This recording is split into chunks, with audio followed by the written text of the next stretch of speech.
How's it going, everyone? As always, my name is Jimmy Champagne and this is my channel PSReady that's all about PlayStation. Thanks for checking out my upload this weekend. That was a really fun video to make about the PS5 Pro and I'm glad it resonated with people so much. In today's video, I've got 4 great topics for you. The first one is my favorite topic. Your PS5 is a PS2, but this time it's a little bit bad if you looked into all the rumors that were spreading this weekend about upcoming ports. There's a $400 PS5 bundle that you might want to skip. Xbox is winning big over on the PS5, which means one of my predictions came true. And then finally, I'm going to give you my review of Final Fantasy VII Remake because I finally finished it. So let's jump into this first news story, which is your PS5 is becoming a PS2. So right now, if you're paying for PS Plus Premium, you get access to a bunch of classic games, whether they're on PS1, PSP, or PS2. And if you've tried out the vast majority of those games, you've probably noticed that the emulation is not great at all. And on some games like Ape Escape, it verges on unplayable, right? Like there are so many devices out there that can either emulate your games or you can just buy them a la carte on a store. Like right now at the gym when I do my cardio, which is walking at a 10 incline for 30 minutes to an hour, I've been playing through the original Final Fantasy VII on my iPhone. It's a little expensive. It's like 15 bucks and it really blows that it doesn't include that feature that allows you to skip forward 3 times. But having the emulation be that good on the iPhone means I would want to play it there versus something like PS Plus Premium, which is absolutely insane considering how much more expensive it is for PS Plus Premium in the first place. We have heard that Sony has been working with a new company behind the scenes to invent a better emulator that runs on the PlayStation 5 because as of right now, the way the emulator works is it's emulating the PS4 emulator. So it says, hey, go into PS4 mode, load up the PS2 emulator that the PS4 uses, and then try to upscale that to PS5 level. And obviously when you add that many layers in, there's a break in the chain which causes the emulation to break down. Because if you played these games on PS4 when they were available a la carte back in the day, you probably noticed that they ran a lot better. We learned over the weekend with an interview with a company called Implicit Conversions that they're the new company that's kind of taken over at Sony when it comes to porting these games over. At first it seemed like they were just doing PS2 games,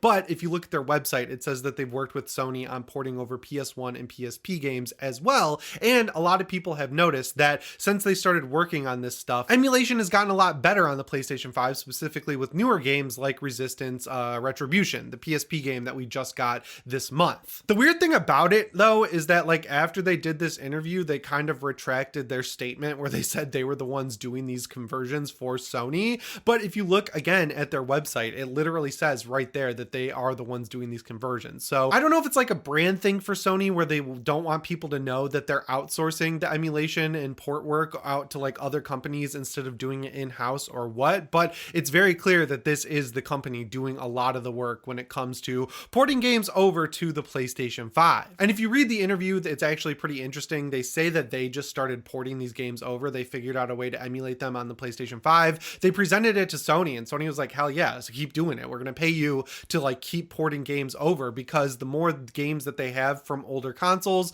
the more they flesh out that classics library on the PlayStation. But the coolest thing about that library is if you're someone like me who's been gaming on the PlayStation Network going all the way back to the PSP, I own a lot of these games digitally. I had the PSP Go, which if you never saw that one, it was very short-lived, but it was my favorite iteration of the PSP. It was small and it slid up. It had like a slide up screen like a T-Mobile Sidekick, but the clincher on that one was that it was all digital. So you had to rebuy all of your UMD games on the PlayStation Network store. But by the time that thing came out, the games were so cheap that it didn't really matter. And then when I upgraded a little later on to the PlayStation Vita, all those games were in my account so I could download stuff like Dissidia or Metal Gear Solid Peace Walker to my PS Vita. The weird thing was there were 2 games that were really good on the PSP that never came to the digital storefront. One of them was Crisis Core, which was one of my favorite games growing up. I played hundreds of hours of Crisis Core. I loved Zack. That was my first experience with the Final Fantasy VII world, and I was so bummed that I could never play it on Vita. So now that I finished Remake, I went and picked up Crisis Core on Steam, and I can't wait to play it on my Steam Deck. But the point is, I have a lot of these PSP games and PS1 games because the Vita also allowed PS1 emulation, and I bought so many games. Whether you're talking Metal Gear Solid 1, Crash Bandicoot 1 through Warped, I mean, like so many Resident Evil games were available on PS1. I loaded up that library from top to bottom with stuff like that and Symphony of the Night. So every time they add one of these PS1, 2, or PSP games to this service, I can go back and download them without paying for the subscription to PS Plus Premium. So there's a real incentive for me personally there for them to continue this emulation work. I would personally love it if we got to a point where the PS5 could do the same thing as the Xbox Series X, where with the Xbox 360 generation and the original Xbox generation, if you still have those discs, you can actually put them in the disk drive of your Xbox Series X, and it won't play the games off of the disc. It'll use that as more of a license check and then download the new versions of those games from the cloud, which is cool because a ton of those 360 games have gotten upgrade patches for the Xbox Series X that allow them to run at 4K 60. A great example is Fallout 3. The best way to play that game, as far as I'm concerned, is on the Xbox Series X because of all the work Xbox has done in the background there. It's weird to see them completely abandon that really cool feature by making an all digital Series X that's going to replace the current Series X, but the fact that you can buy those games a la carte still and download them to your console is awesome. But the PS5 has a disc drive option no matter what, whether you get the slim digital model or the disc model. You can then upgrade the slim model later. So it would be awesome to be able to take my old PS1 and PSP discs, slot them into my PS5, and be able to just play them like I did back in the day. I know it doesn't really matter, like it's the same thing as just downloading the game, right? Or having the subscription, but there's a real nostalgic factor to opening up those jewel cases or those old PS2 cases that really bring you back to being a kid and having these games when you were growing up. I know a lot of people who watch YouTube are younger, but like I know there's also a lot of people who watch this channel that are around my age. I'm 31, and I think a lot of people would really enjoy that feature coming to the PlayStation 5. It's honestly kind of a bummer to see that Sony is neglecting this in-house. Like they're just saying, oh, we would have never ported that many games over if this studio didn't just start doing it and come up to us and ask about it. But I still am holding out hope that eventually we'll be able to play PS3 games natively on the PS5, or maybe the PS5 Pro, or hopefully not this long away, the PS6. Because if you look at Sony's back catalog, I know that back in the day, the third party is what really supported people buying the PS2 and PS3 and even somewhat the PS4. But later in the PS4 generation, Sony started to take off and really put out bangers. But before that, in the PS3 generation, they had some really incredible games that I feel like people need to experience to understand why people started loving PlayStation again during the PS3 era. For me personally, this is a little less exciting though, just because the Steam Deck has totally become my backwards compatibility machine. I mean, you can play all the way up to PS3 on it, but you really get great performance in PSP, PS1, and PS2. And if you use EmuDeck, which is a one-click install website where you just go to emudeck.com, download the file, it literally sets up all the emulators for you and gives you an app called Steam ROM Manager that once you have all the ROMs set up, it adds them to Steam with art and everything so you can launch them from there. It's the best way to play emulated games. But if I ever get the itch to play them on the TV, I want to know that I'll be able to go into my backwards compatibility library where I already own a ton of these games on the PlayStation Store and just play them that way. Next up here, let's talk about this PS5 sale that's going on right now. I don't think it's Sony actually reducing the price. I think it's storefronts like Amazon, Target, and Best Buy just kind of taking the hit to get them out the shelves. I am going to make the controversial case that you might want to skip this. Anyway, right now you can get a bundle with Spider-Man 2 and a disc model PS5 Slim for $400, which is a good deal considering that you have to pay around $400 to get the digital model anyway. So you're basically getting the free upgrade there with the disc drive, which costs well over $50. It's like, I think $80 if you want to buy it from the store. And you're getting one of last year's best games with Spider-Man 2 and one of the true PS5 exclusives, of which there are few and far between. But the reason I think you might want to wait is because we're already in March of 2024. This year is flying by quick. If you still have a PS4, there are only a few games that are actually only on PS5, and a lot of the games that are cross-gen still run just fine on the PlayStation 4. So the reason I think you should wait is just wait for the PS5 Pro. If you're strapped for cash or you just want a cheap upgrade, I think this is obviously a no-brainer. You're getting a PS5 with a disc drive and a great game to really show you why the PS5 was worth it, because it takes advantage of the DualSense and everything like that. But if you're someone who already has a PS5 and you were kind of on the fence about upgrading to the Slim, or you're someone who has a little bit more disposable income and you want the best experience possible, I would definitely say wait for the PS5 Pro. I don't think it's that much longer till it's going to come out. I mean, at the very latest, I think we'll see it in like October or November, most likely September. And at that point, it's just a few months away, which is honestly crazy to consider, right? And this summer, there's probably going to be a huge PS5 showcase that not only lays out games for 2025 and beyond, but also gives you some stuff to look forward to towards the end of the year. So you could really do a cool thing and line that up perfectly with the purchase of a PS5 Pro. But yeah, if you're someone who's a little strapped for cash, or you just don't really care about having 60 FPS FPS, which is what the PS5 Pro is going to be billed at later this year, I think you should pick up this $400 PS5 Slim bundle. It's obviously a no-brainer. It leaves you a little extra money to pick up a couple of games as well. But if you're anyone else, I would say probably it's smarter to wait for the PS5 Pro. It's probably going to be $600, but I think it's going to be worth it. And the third news story I have for you guys today is a little surprising, but it kind of just confirms something that I've been predicting for a long time. So we know that there's a whole slate of Xbox games coming. There's 4 of them, blah, blah, blah. We've talked about that a million times, but one of them seems to be popping off extremely well, and that's Sea of Thieves. So right now on the PlayStation Store, you can always go and see the list of top pre-ordered games. And in the top list right now is MLB The Show. Obviously, that's a big selling game every year because the vast majority of people who buy consoles just play sports games and Call of Duty on them. But it was dethroned by a new game coming from Xbox, which is Sea of Thieves. Now, this isn't that surprising because if you look at the Xbox ecosystem from raw numbers, Sea of Thieves is pretty much their most successful game ever. It kind of did the live service system right. They have things like battle passes. They do constant updates. They just put it on a new engine, which makes it run pretty well. And that was obviously getting it ready for the PS5 port. But if you have a bunch of friends who have PCs and all you have is PlayStation 5, you've probably been wanting to play this game with them for a long time. So it stands to reason that you'd be excited to pick it up on the PS5. Still, with that being said, I'm a little bit surprised to see it dethroning everything on the top pre-orders list. Like, that's honestly kind of crazy for how old the game is. Like, I remember playing it when it came out and I was like, this is a mess, but apparently it's gotten a lot better. My friend Ben over at Last Stand Media absolutely loves it. So there's obviously something there. But yeah, out of all the games they've ported, including Hi-Fi Rush, Sea of Thieves, Pentiment, and Grounded, this is the one that I said from the beginning would probably be the most successful just because it's a live service game that still retains a lot of players. And it's the one game that I think Xbox quietly had that people really wanted to play. I'm curious if this will kind of push Microsoft in the direction we know they're going to go eventually,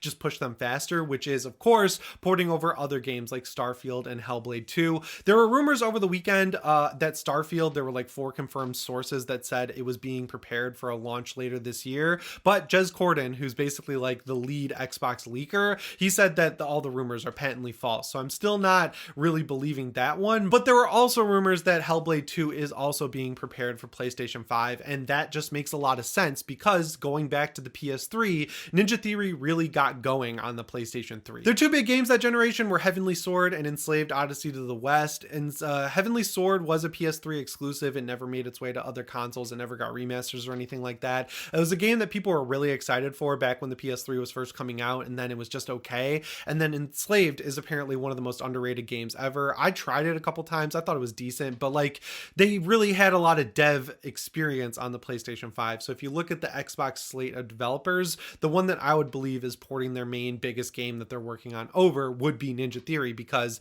they already have so much experience porting things over to PlayStation. And finally, the last thing I want to talk about in today's video is my mini review of Final Fantasy VII Remake. You know, if you've been watching the channel for a while, that I've picked this game up and put it down a multitude of times, but this time it finally took because there was nothing going on in January and February outside of Helldivers, of course, and in between I really committed to playing Final Fantasy VII Remake, and I pushed through the first 9 chapters, and I'm so glad I did that because that's when it really kicked into high gear and honestly became one of my favorite games I've ever played. Not one of the best, one of my favorites. I'll start with the negatives because I do have some pretty strong ones that I think really stop this game from being a 9 or 10 out of 10 and like ultimately make it an 8 out of 10 for me personally. The biggest one though is how much it takes control away from the player and how absolutely padded it is. Like the game isn't short by any means. It's like 35 or 50 hours if you want to do everything like I did. I think this game could have easily been 15 to 20 hours if they didn't have these insane sections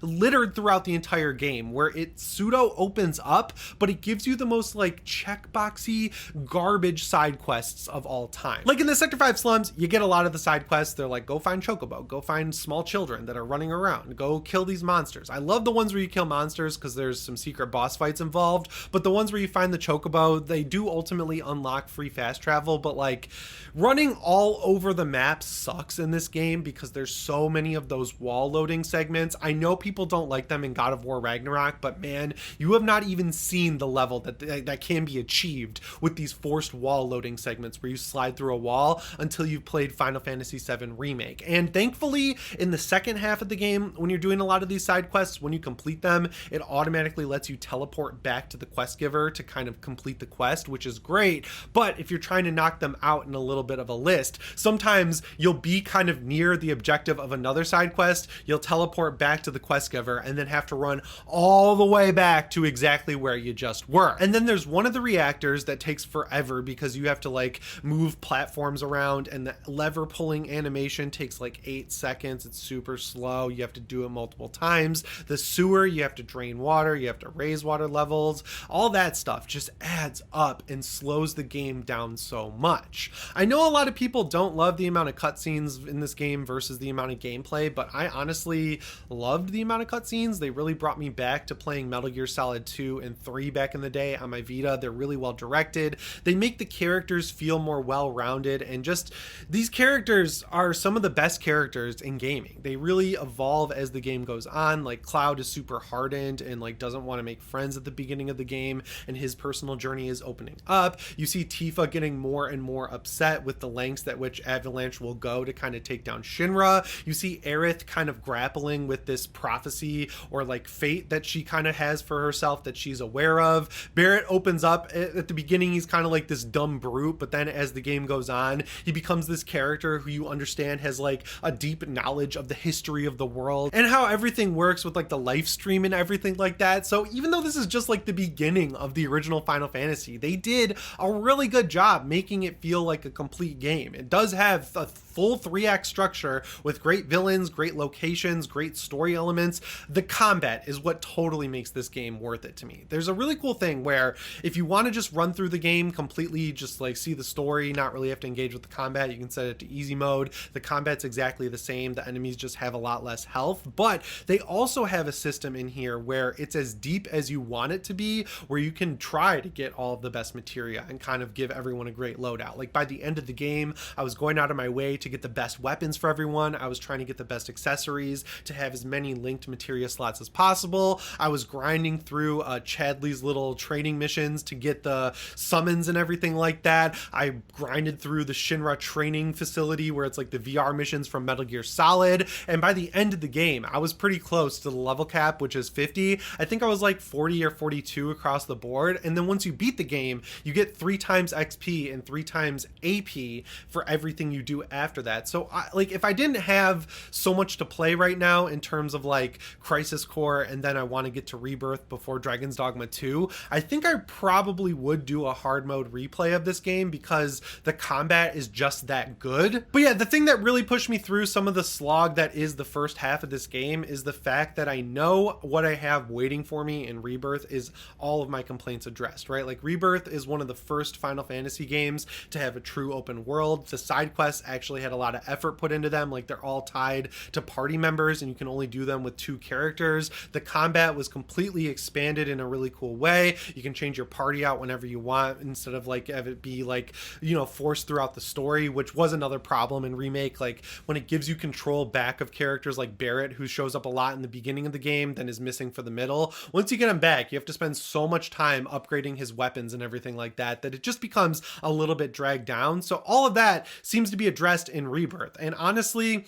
I'm pretty shocked that that game is selling worse than the remake, because to me at least, it looks so much better. Like you get so much Sephiroth interaction, whereas in Final Fantasy VII Remake, he's just the last boss in the game and he only shows up in a few different cutscenes. But yeah, I'm all in on this world. I'm so excited about it, and I will be talking about it today on the Summon Sign podcast over on Last Stand Media. So if you want my more expanded thoughts on that, make sure you go check that out as soon as it drops. Anyway, guys, that's all I've got for you today. As always, my name is Jimmy Champagne. I'll see you in the next one. Thanks for watching, and shape on.